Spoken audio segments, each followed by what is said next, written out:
మా సమస్య నేను పూర్వము నుంచి మా తాత ముత్తాతల నుంచి అది రంగారెడ్డి ముదాల సర్పంచ్గా ఉండుండే.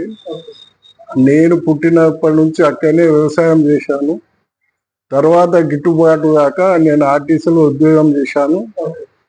నా విన్నపం ఏంటంటే ఇది రాముడు తిరిగిన నేల, అరణ్యము 600 సంవత్సరాలు పైబడే ఉన్నది. 83 ఎకరాలు అన్యాక్రాంతమైంది. ఆ రాముని అపవిత్రం చేస్తుండ్రు కాబట్టి నేను చెప్తున్నాను, అక్కడ మీరు చొరవ తీసుకుంటే మీకు చాలా చాలా ధన్యవాదాలు. ఇదే గుడి ముంగటనే రాంబాగ్, రామాలయము రాంబాగ్. ఎక్కడ అంటే అత్తాపూర్, రాంబాగ్, ఉప్పర్పల్లికి నియరెస్ట్. అది రంగారెడ్డి మున్సిపాలిటీ. రంగారెడ్డి అంటే రాజేంద్ర నగర్ బ్లాక్. ఇప్పుడు ఎమ్మెల్యేగా ప్రకాష్ గౌడ్ ఉన్నాడు. ఎవరికైనా నేను విన్నపం ఏంటంటే అన్యాక్రాంతం అయిపోయి పూర్వము పెద్ద రథం మీద 400 మంది ఆ రావణుని కూడా కాలుస్తుండే. నవమి నాడు మంచి పూజలు చేశాక కాలుస్తుండే. ఆ పూర్వము ఎవరికైతే అనంతగిరికి పోయే వాళ్ళు క్షయవాదులకు కూడా ఇక్కడనే తగ్గించుకుంటే వారు రాంబాగ్ కూడా ఉండి. కాకపోతే ఇప్పుడు వీళ్ళు సంసారాలు చేస్తారు. గుడి ముంగట్నే 83 ఎకరాలు ఉన్నది. ఇప్పుడు గుడికి చాలా పోయి కొంచెం మిగిలింది. దాన్ని పర్యవేక్షించి ఆ కొండ సురేఖ గారు కానీ, హైడ్రా రంగనాథన్ గారు కానీ,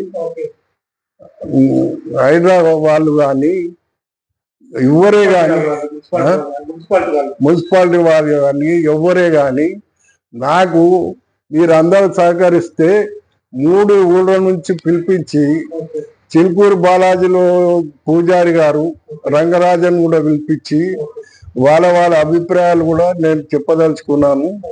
మాకు ఏం లేదు, దేవుణ్ణి కాపాడారే, దేవుని ఆలయం కాపాడారే హైదరాబాద్కి విన్నవించుకుంటున్నా.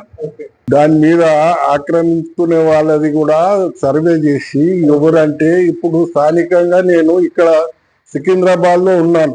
నా సమస్యను బట్టి నాకు పాత ఇల్లు ఉన్నది, జాగా ఉన్నది. అదర్ కూడా అత్తాపూర్. నేను రైతును, కరెక్ట్ గా చెప్తున్నాను. దీన్ని సర్వే చేసేయండి. అక్కడ వాళ్ళకి కూడా స్థానికంగా ఉన్న వాళ్ళని కూడా 3 ఊళ్ళని పిలుస్తా ఉన్నారు. ఎవరైనా అభిప్రాయాలు సేకరించి ఆ చరిత్ర ఉన్నదా లేదా, ఆ బావి ఇక్కడ పూలు దేవుని కోసము ఒక బావి, పూల బావి అని స్పెషల్ గా ఉండే. ఆ బావి కూడా అన్యాక్రాంతమైంది. పండ్లు ఫలాలు అన్ని అక్కడ దొరికేది. ఇప్పటి వరకు ఏ కంప్లైంట్ లేదు. మీ ముఖంగానే ఫస్ట్ మీకు ధన్యవాదాలు చెప్పేది టీవీకి ఇదే. మీ ద్వారానే అందరు ప్రచారం కావాలి. అక్కడ మహంకాళి టెంపుల్ కూడా ఉన్నది, అనంతగిరి ఉన్నది, శంకరన్ని ఆలయం ఉన్నది, గోశాల ఉన్నది, ఇది ట్రస్ట్ లో ఉన్నది. దాని వివరాలు కూడా నాకన్నా పెద్దవారు పూజారి, ఆయన ఇంజనీర్ చదువుతుండే. మేము చిన్నగా 6వ 7వ క్లాస్ వచ్చేటప్పుడు అప్పుడే ఇంజనీర్ అతను. ఇప్పటికీ ఆయన ఉన్నాడు జీవించి. వాళ్ళ ద్వారా కూడా నేను దానికి అయినవి సమర్పిస్తాను, దానికి ప్రూఫ్ కూడా చూపిస్తాను. దయచేసి మీరు దీని మీద స్పందించారని నా యొక్క మనవి. ఇప్పుడు ఎక్కడికి రమ్మంటారు? హైదరాబాద్ కానీ ఎవరు వచ్చినా రాంబాగ్. మీరు మీడియా వాళ్ళు వచ్చినా కూడా ఎవరు వచ్చినా రాంబాగ్. మీరు డేట్ అనౌన్స్ చేస్తే నేను అప్పటి వరకు గ్యాదరింగ్ 3 ఊళ్ళ వాళ్ళను గ్యాదరింగ్ చేస్తా అని నా యొక్క రిక్వెస్ట్. నా పేరు చంద్రకుమార్, తాటి చంద్రకుమార్. మా నాన్న పేరు తాటి గౌరీ శంకర్.